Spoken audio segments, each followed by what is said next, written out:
वो अमृत का कलश हमें मिल जाता तो हम तो बुद्धि का प्रयोग करके चलते हैं, तो बैठ जाते कहीं चौराहे पर, 1 करोड़ में 1 बूंद ले लीजिए महाराज, सौदागरी करते।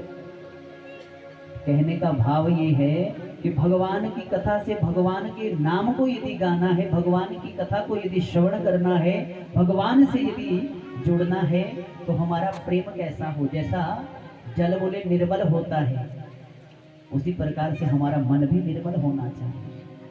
मन में जो ये कूड़ा करकट भरा है ना, काम, क्रोध, मोह, लोभ, अहंकार, इस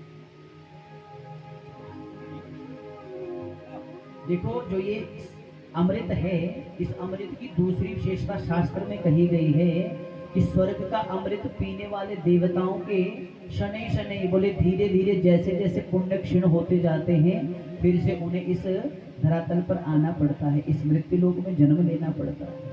क्षीणे पुण्य मृत्यु लोक में नश्यन्ति, जो जन्म ले, जो जब उसके पुण्य क्षीण हो जाते हैं तो महाराज फिर इस धरातल पर आकर इस 84 के चक्कर में फिर से वो मनुष्य पड़ता है।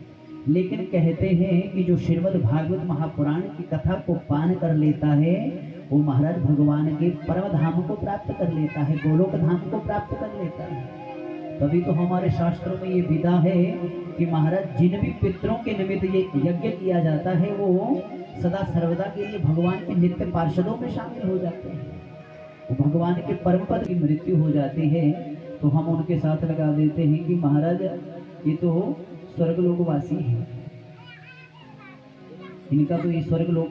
हम आपको क्या पता कि वो स्वर्ग में गए कि नरक में गए महाराज, लेकिन हम प्राय बोल देते हैं कि स्वर्ग, वो तो स्वर्गवासी हो गए। महाराज जिस पुण्य आत्मा के निमित्त ये श्रीमद् भागवत महापुराण की कथा कही जाती है, गाई जाती है, उसे ये कहना अच्छा नहीं रहेगा कि वो स्वर्गलोकवासी है। वो तो महाराज गोलोकवासी है, वो तो परमपिता परमात्मा के नित्य पार्षदों में जाकर शामिल हो जाते हैं। और कहते हैं कि जो परमपिता परमात्मा की श्रीमद् भागवत महापुराण की चरण शरण रज को ग्रहण कर लेता है, वो बोले उसके पाप ताप संताप सब जो है पल भर में नष्ट हो जाते हैं।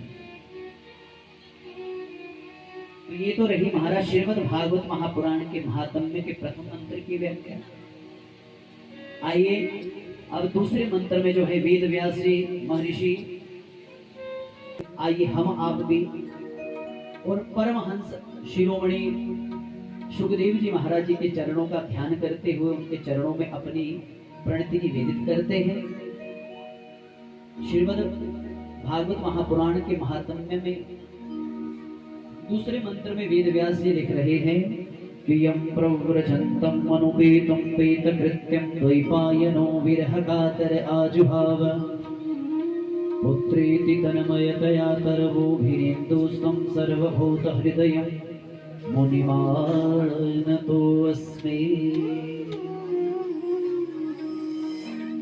सुखदेव जी से यदि सुखदेव जी का ऐसा उच्च कोटि का वैराग्य है, जिन्होंने जन्म लेते ही महाराज संन्यास आश्रम को धारण कर दिया,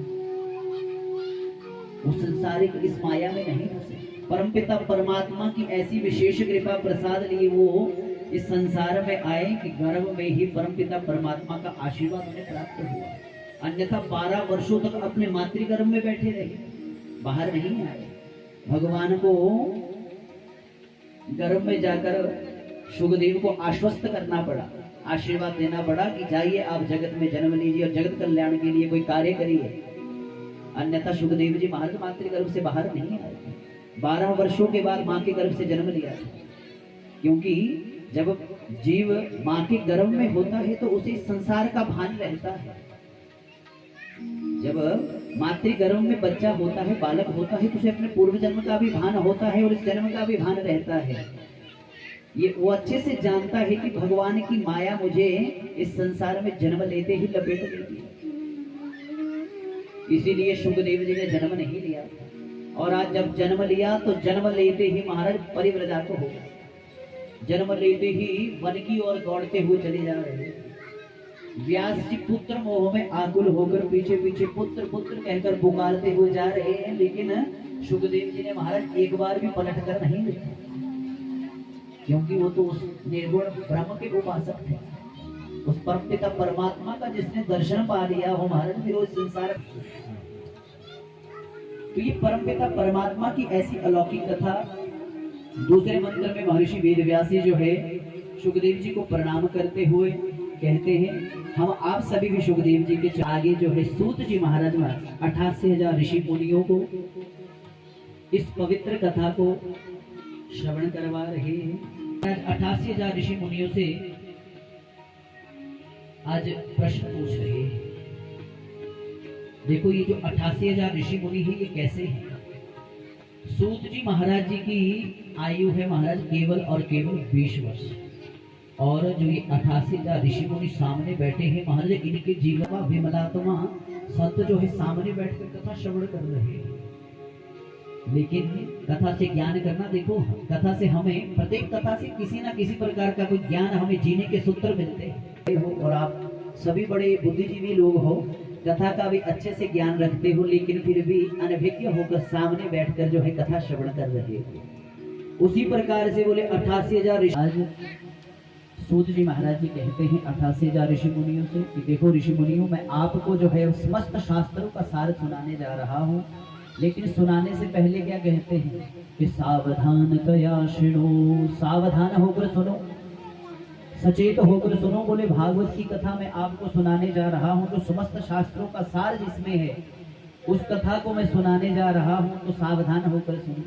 और प्राय जब जीव हम आप भी बाजार में जाते हैं, कोई बहुमूल्य आभूषण इत्यादि खरीद कर लाते हैं, तो दुकानदार हमें देने से पहले हमारा सावधान करता है कि देखो बड़ी बहुमूल्य वस्तु है, इसे अच्छे से संभाल कर रखना।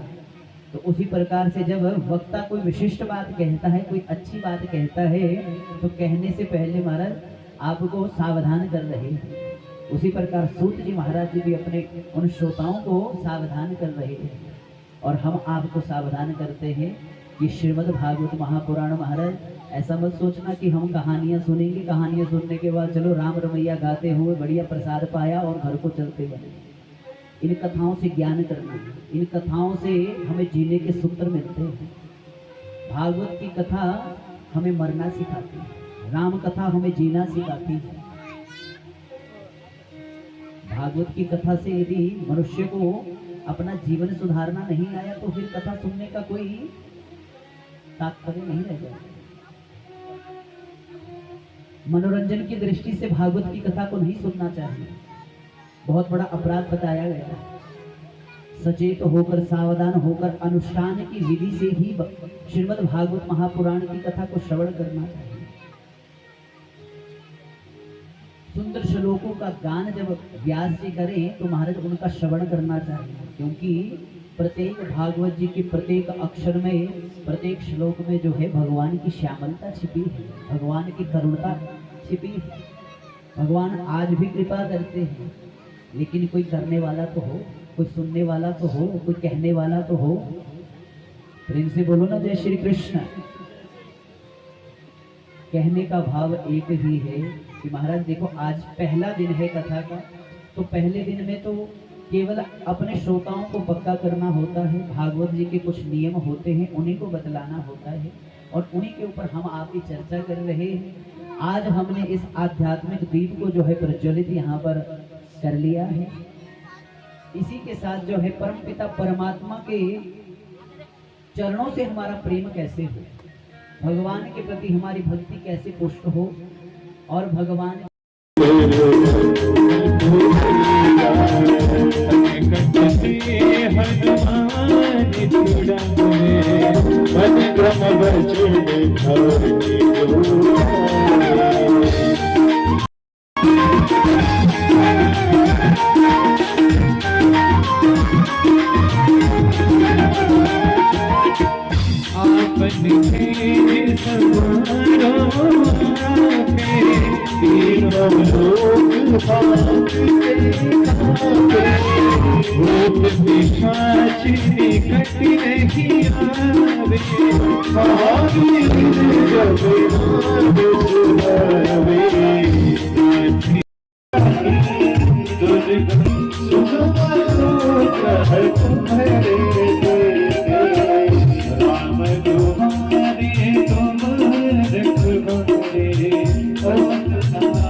समर्पयामि पुराण पुरुषोत्तमाय नमो नमः।